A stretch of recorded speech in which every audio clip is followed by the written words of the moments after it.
Dans votre trésor, on s'intéresse maintenant à cette passion française, la généalogie. Plus d'une famille sur deux a déjà fait des recherches sur ses ancêtres. Julie Beckrich nous en dira plus sur cet engouement qui dépasse nos frontières. En effet, il existe un tourisme généalogique. Voyez ce reportage de Laetitia Legendre et Frédéric Basile. Ils ont pu suivre des Québécois qui viennent en France fouiller leur passé. Traverser l'océan en quête d'une vie meilleure. Il y a 350 ans, des centaines de Français sont partis de ces côtes normandes pour s'installer et peupler le Québec. Aujourd'hui, les descendants de ces pionniers ont fait le voyage dans le sens inverse. Durant leur séjour, ils vont fouiller le passé, fouler les plages, les galets, d'où sont partis leurs lointains parents au XVIIe siècle. Le but de mon voyage, c'était ça, de venir où nos ancêtres étaient venus. On vient chercher un petit bout de plage comme ça. Un petit bout de chez nous. Nos ancêtres n'avaient aucune idée de qu'est-ce qui les attendait au Québec. C'était l'inconnu total. C'était l'inconnu total. Ce qu'ils savaient, c'est qu'ils partaient, puis c'est définitif. Non, c'est pas vrai. Les Québécois n'ont pas le cœur dur comme de la pierre. Ils ont le cœur tendre.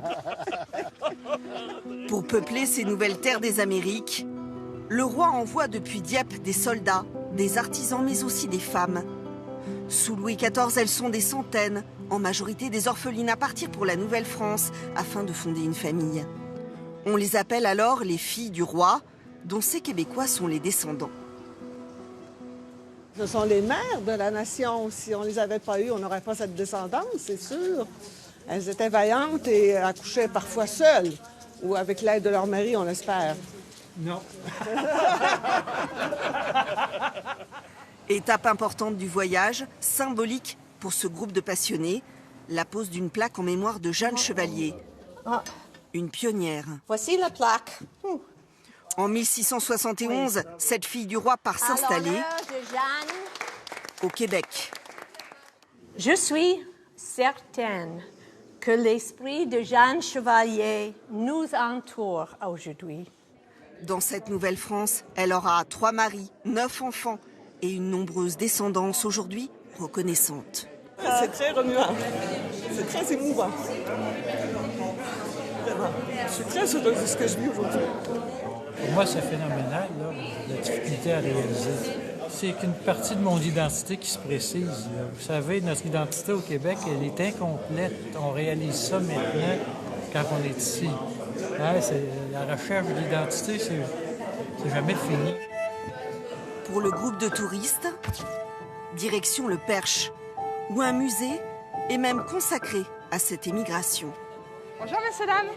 Chaque année, des centaines de Canadiens le visitent. On va avancer jusqu'au musée, messieurs, dames.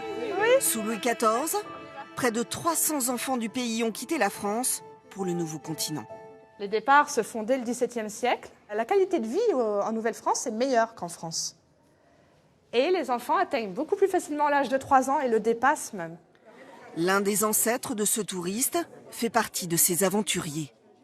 Moi, mon père, qui est décédé aujourd'hui, m'avait souvent dit qu'il aimerait ça venir en France, voir ses origines. Alors, C'est un peu en mémoire de lui. c'est ça. C'est beaucoup d'émotions. On a parfois des larmes. On a aussi eu un couple de Québécois qui a jeté les cendres d'un parent dans l'esplanade des Muséales parce que c'était le lieu de départ. Tourouvre était le lieu de départ de leurs ancêtres. Pour savoir où on va, il faut savoir d'où on vient. Pour ces Québécois, explorer leurs origines est relativement simple, car des registres très détaillés existent sur les pionniers. Aujourd'hui, certaines de leurs demeures sont encore debout. Privilège rare, le groupe a pu en découvrir une. On a besoin que la vie ait un sens. Et plus on vieillit, plus on est en quête de sens. Et là, vous venez chercher le père, l'ancêtre. Exactement.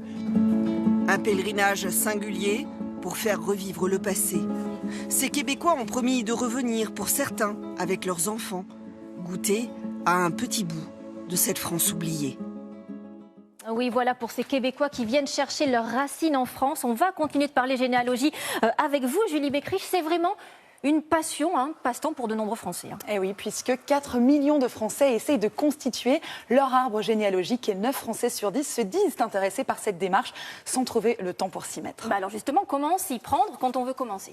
Alors, le credo des généalogistes, c'est avant de chercher les morts, rencontrer les vivants, vos parents, vos tantes, vos grands-parents, vos arrière-grands-parents.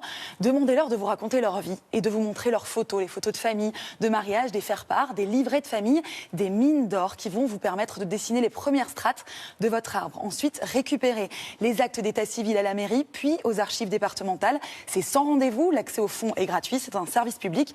Venez avec les premiers éléments, le personnel sera sur place pour vous orienter. Est-ce qu'il y a aussi des spécialistes qui peuvent aider dans ces démarches? Alors oui, n'hésitez pas à contacter une association de généalogie. Il y en a 150 affiliés à la Fédération de généalogie, en tout 50 000 membres, souvent des passionnés, habitués à déchiffrer les actes d'état civil, surtout les documents anciens, parfois difficiles à décrypter. Pour vous donner un exemple des pièges, sur les actes anciens, vous pouvez trouver écrit 7 BRE, 8 BRE, 9 BRE. Cela correspond à septembre, octobre et novembre, à ne pas confondre avec les 7e, 8e ou 9e mois de l'année. Alors très bien pour tous ces conseils, mais si je n'ai pas le temps, si je ne peux pas me déplacer?